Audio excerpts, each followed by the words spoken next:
Welcome to the Evening Review. Joining us once again in studio is an old friend of the Evening Review, Olsen Kahiriri. Welcome. Thanks for having me. I'm sure you've taken notice of the fact that Minister of Higher Education, Itah Kandjii-Murangi, is repeatedly making front pages of not only the Namibian Sun but various dailies over transfer of funds, UNESCO funds, alleged transfer of funds now into account relating to travel to New York, amid allegations that there seems to be an abuse of office and self gratification. You know, how do you view these things that have been now taking attention? It's not a surprise what we are seeing. This is another person in the very same administration of Omes administration who is saying that probably they have created a pocket savings in respect of S&Ts. The honorable, should I say honorable, or ex-minister Bernard Esau in court made it very clear that S&Ts is where ministers are making money. And what we are seeing, that which is rolling in the newspapers and all these things, is clear testifications to what Honorable Esau was saying. So it doesn't surprise me what is happening. The minister has been enjoying herself, some traps being paid twice and all these things. That is a clear-cut, unethical conduct. That is corruption. That is the abuse of power. And even if you look at the Minister of Finance and Public Enterprise, he's making it very clear that there's no act that allows a minister to go and borrow money from other institutions that are falling under him.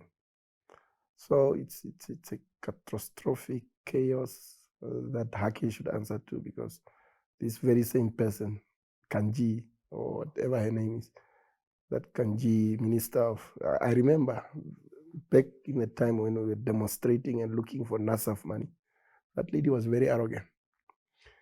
And beside all these things, she was busy chopping government's money. So I don't spare anything. No, it's not alleged. It's not alleged, because some institutions has confirmed. No, I'm saying if you're pointing back to the NASFA. Yeah, she was even refusing to come and see students. That's how arrogant she is. So the whole time she was traveling with NASAF money that she has already diverted to that side. That is very unethical, and this has become a common operations and administration of the Oppo, Aka, Swapo regime that has come to destroy this country. Because you see, the way we have created the constitution, it speaks of the separations of power, the judiciary, executive, and the legislature, which is parliament. If you look at those three organs, which needs to supervise each other, the way we have crafted the constitution, we are bluffing stock right now, the way we have crafted it, because I would put Kandjii as the president of a minister of education. She's the president of that country called Ministry of Education. And she is the appointing authority of the board. And the board is the which probably would have been the decision makers. And then the very same board that she appoints has a CEO or MD that runs that SOE, be it NAST, be it NTA, be it UNAM. That's the channel. Now she goes behind the back of the board, or probably with the authorization of the board.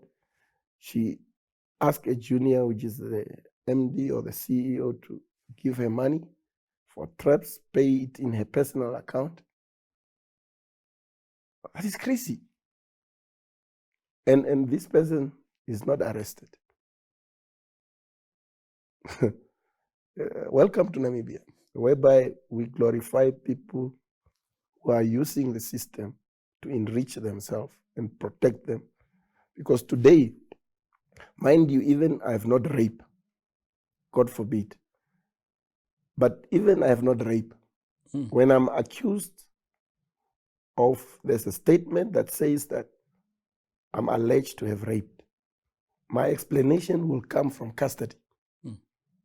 And for me to be outside, I must appear in court and seek remorse from the court to give me bail. Then substantiate, investigation starts and all these things before the case can be brought to court. Now, with the level of evidence that is running around, we have not arrested the person. And I understand why. Because the very same person was handpicked by OMES from UNAM. She was working at UNAM. She was handpicked to become the Minister of Higher Education. And the very same OMES must now deal with the person he has handpicked, and the person who must come and arrest or deal with the person handpicked by OMES is the one whose contract was extended yesterday by OMES, which is the anti-corruption, that Paulus Noah. I don't know what he does in his office. So that's the cartel, the chain of protections of the elites in this country. An ordinary person who steals bread will be immediately arrested the moment he's caught in front of the shop. But this should be cushioned, protected. And I don't blame Itah for eating the way she has been eating. She's not one of them. She's one of the many in a ministry of in our government. Because if you look at Ministry of Agriculture, they probably eat from Namcor. That's why Namcor is even broke. If you look at the Ministry of Energy, Trade, all these guys have parastatals that are underneath them, where they go and chop this money in the name of S&Ts. And they eat without shame. So I don't have issues. These women should have been arrested yesterday, and the rest of the ministers that does the same. But now there's also another issue. We get some of this information from a character in the name of Job Amupanda. He's doing a great job. He's exposing these things. But what I have a problem with on the aspect of Job is he's revealing information that has to do with UNAM. Payment of 330,000 to the Honorable Minister. Job has signed a clause of confidentiality with UNAM. He's ethical. That's what he painted himself to be. Yes. But he's taking actions in an unethical manner because he should protect the image of the institution that employs him. It's not the first time that we are seeing this from Job.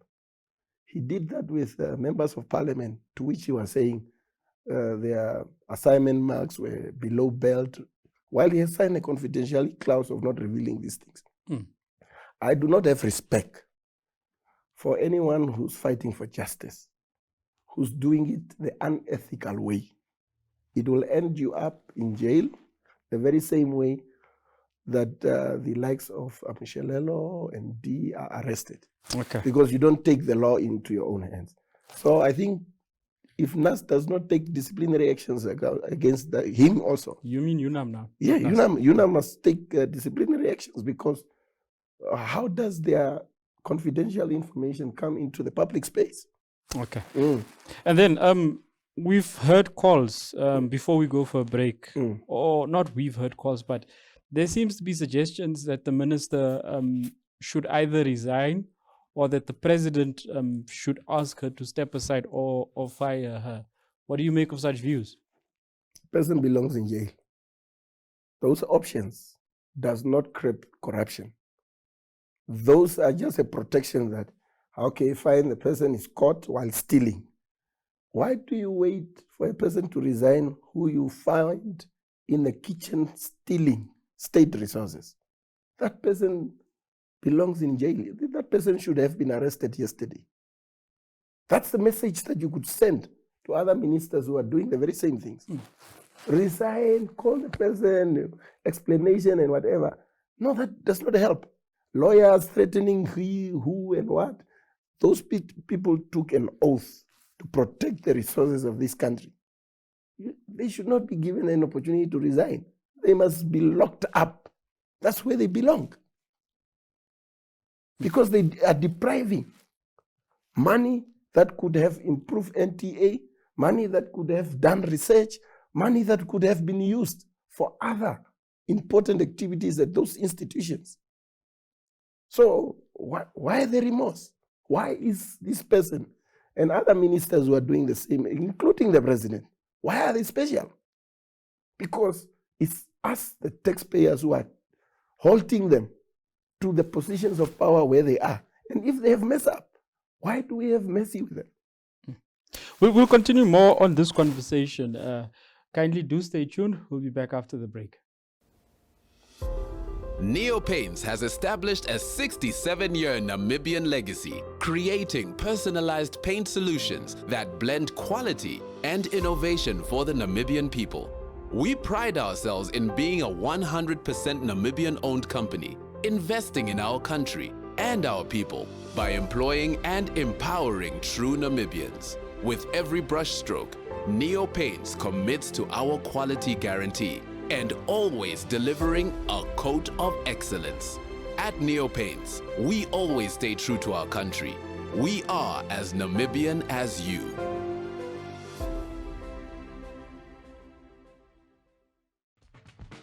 Welcome to My.NA Cars, your ultimate destination for everything automotive. I am your host, Diana Master. Teamwork makes the dream work, right? Discover the latest models, innovative technologies, and expert insights from our passionate hosts. Learn essential maintenance tips and get exclusive behind-the-scenes access to the automotive industry. Don't miss My.NA Cars on NTV every Thursday at 2100 hours. Tune in and ignite your passion for automobiles.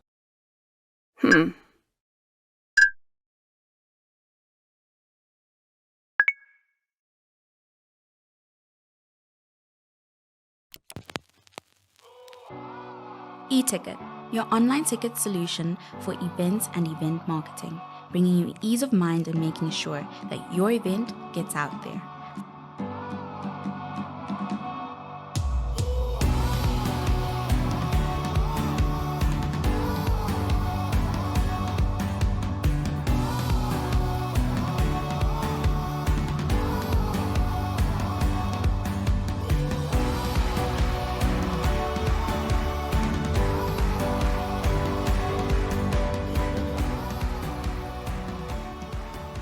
For more information, contact events@nhom.com.na.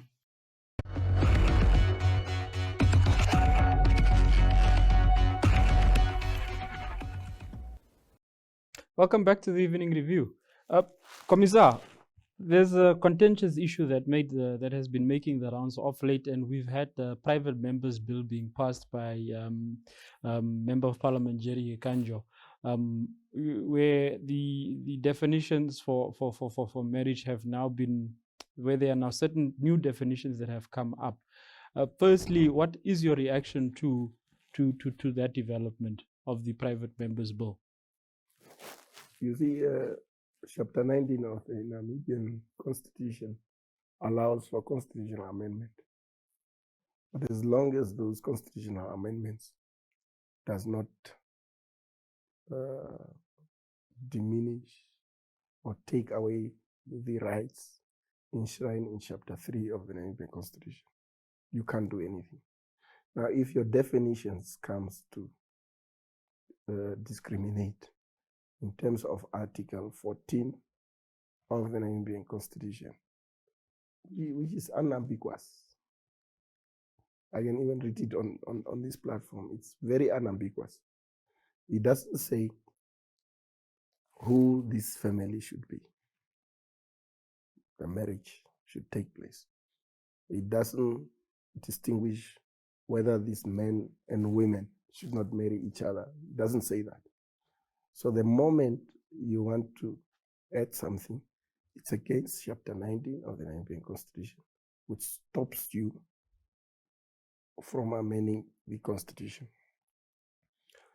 Now, let's go back to where all these things come from. Someone exercised his right, went to court, and the Supreme Court interpret the Namibian Constitution. And the Namibian Constitution has a clause which says 144, international bills, recognitions, and agreements done outside the country must be recognized here.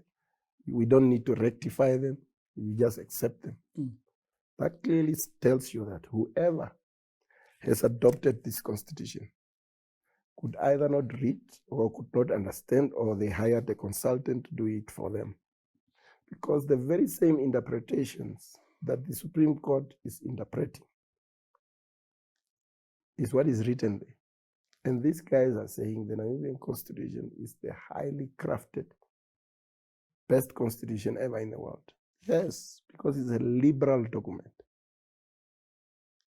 And us coming from the apartheid era, adopting a liberal constitution, it will lock heads with our culture and how we do things. And that is written in the constitution. It's not something that the judiciary just thumb suck. It's written there. Now it protects those rights. Now this is a Jerry, Lucas, Sam, and Gottfried's document. They adopted this document. Now when the document does not, when they start reading the document, it doesn't speak to what they wanted, because someone drafted it from there for them in terms of the resolution 435 that they have accepted that Namibia will become independent through a ballot system and you will adopt this document. It's not their document. Now the document is coming to hand them. So whatever they are trying to do with the amendment of the Constitution, I don't know how far they are going to go, but they will never succeed.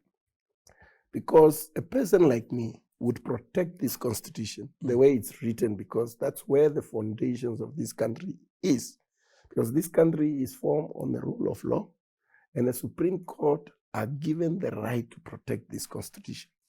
So those creatures that are trying to amend things, align things in their favor, they are not happy with what the courts have said, they are the first authors of the document. So they must just leave and deal with the Kandjii issues and the other fish rod guys that must be arrested, sort out the issues at NAMCOR, try and let students pass more this year and all these things that they should do on a daily basis, and probably try and amend or squeeze ways how the return of our land would be. That's basically what they should do. They should leave things that they have already said they are not going to be amended. Otherwise, this will become a banana republic, because the moment you touch on the Constitution, nobody is bigger than the Constitution. So Jerry, he was not reading that time. He did not understand what he was signing. So it's his baby, his culture, his old age. People came with new culture and they are tapping into the Constitution. He adopted. I don't see anything wrong there. Yesterday, there was a to and fro in terms of the adoption of certain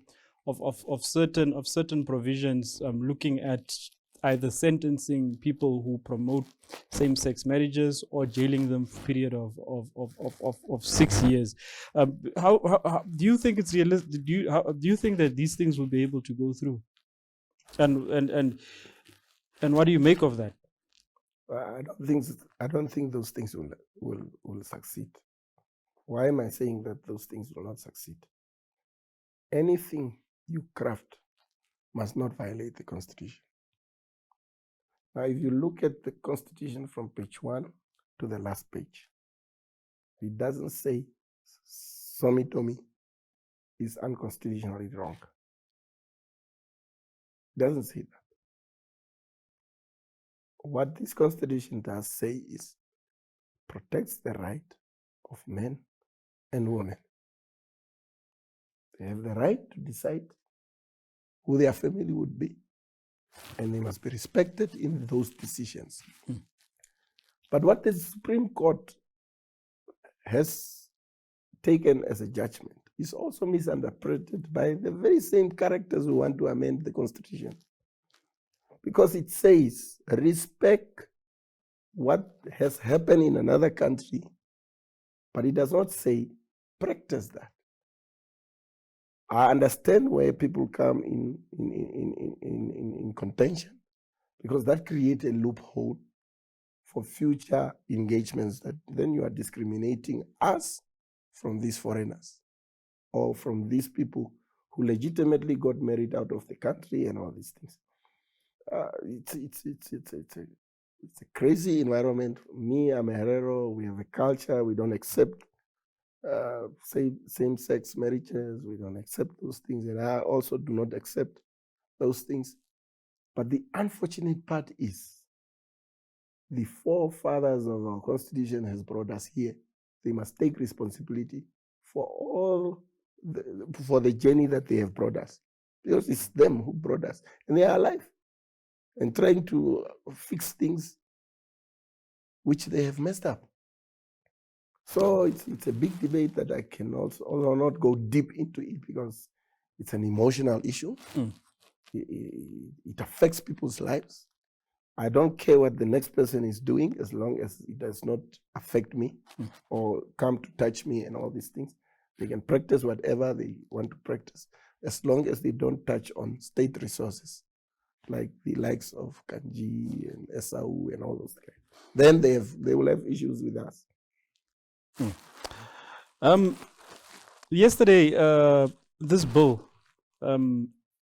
seemingly went through unopposed. There was no challenge. There were debates to sort of say, but look, guys, what you're proposing, I don't think, like you pointed out, I don't think it will work. It's unconstitutional, and so on and so forth. But the fact that it sailed through Parliament so easily, what do you make of that? It can sail and it can be adopted, but as long as someone takes what does that say about when someone takes it to the courts? The court will say that decision is wrong. You see, you must understand the separations of power in this country. As much as those characters there in Parliament are busy trying to amend things and what, they have their power in their constituency, which is where they are making the laws. And these very same laws, if it affects someone outside, and this person goes to the court, which is a different arm, which is the judiciary, and they say, but this clashes with this, then their decision is also unlawful. That's it. You cannot go to a referendum and touch on chapter 3 of the Namibian Constitution. You can't. That's how this whole thing was crafted. And these people were given a document as if they were given the country. Now they are fighting over a document which they can't touch or they can't change. They are wasting their time. I don't know who's advising them. That's where the problem is. Because the moment someone says that we are aggrieved by the actions taken by Parliament, they can go to court. And the court will not go against their own decisions. So that's where the problem is. I don't know who put us on a context, who brought in Article 144, that whatever happens in one international country has adopted this, we don't need to rectify, we just accept it. You see, and it becomes part of our laws. This is what these guys are saying. Now we start blaming the judiciary for interpreting things that you are even claiming to have created the Constitution. In this country, you brought this freedom to people and everything. Now when the freedom is not as it was written, you are saying, there's something wrong. No.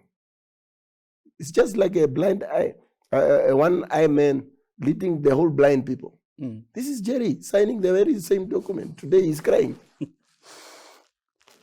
And then, Commissar, briefly, because we're running out of time. Green hydrogen seems to be government, the Hage Geingob administration is really trying to push this. Do you believe that this is the silver bullet that can save Namibia? How many silver bullets since 1990 we had? Which one worked? There were mass housing. There were Kutu gas, TPEC, you name a lot of projects that we had. Which one worked? These are guys who are selling you dreams that will never become a reality. And how do you expect an institution run by unethical people, people that are able to steal from institutions where they divert money to? What do you expect? When the fish rod guys were arrested, what did the president say? They are not found guilty. The court must first found them guilty. It's unprofessional. Which is fair in the law of public opinion. No, the president of the country can't make such statements. He can't make such statements because he appointed the person. So him making such statements is cushioning what might happen there. So he can't make such statements. The guy is just reckless. He must know where his stand is. His spokesperson also made a statement recently in respect of Kandjii issue. So saying that if proven, she will let go. But they are not saying the person must be arrested. So the green hydrogen aspect that you are asking is not a project that is going to survive. It's just a money-making scheme. And I don't know why people are buying this bigger project. Because now our government must buy shares in a project you initiated. So I founded Kahiriri Consultancy. It's my own project. Now the project is running. I must now probably invest 25% is what they are saying.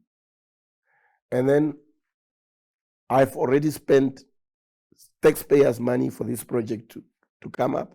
And others are investing, but they are saying you must put in your share. When they were creating these things, were they not aware of those things? Now the state must now find money somewhere to finance something that belongs to you. These people are crazy.